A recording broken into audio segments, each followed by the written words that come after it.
Compte tenu de la transversalité de votre ministère, quelle est son implication en matière de dépollution? Je prends pour exemple dans la Caraïbe la chlordécone qui constitue un frein au développement de la conchyliculture, alors que les eaux caribéennes sont justement favorables à cet élevage.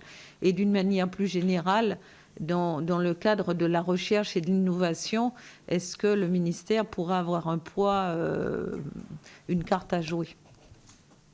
Alors, le ministère qui est nouveau s'est associé effectivement à la question de la chlordécone. Et c'est vrai moi, j'ai travaillé en tant que ministre des Outre-mer et un peu en tant que ministre de la Mer sur le plan chlordécone 4, qui est 21-27, qui a été annoncé, financé par différents ministères.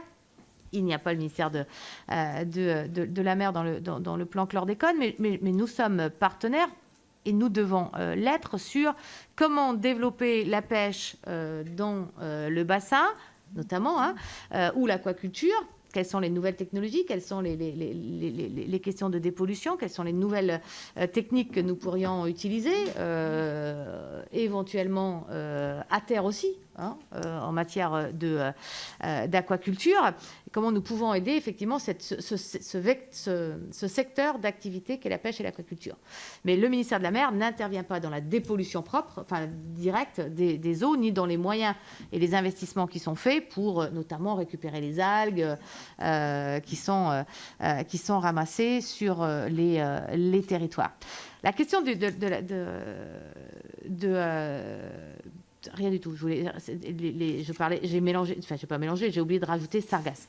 La question des sargasses et de la chlordécone sont deux sujets que doivent affronter les pêcheurs. Peut-être souvent trop seuls. Et donc sur la chlordécone comme sur le sujet des sargasses, des plans ont été menés, des plans sont en application. Le dernier plan sargasses d'ailleurs doit être validé au CIMER.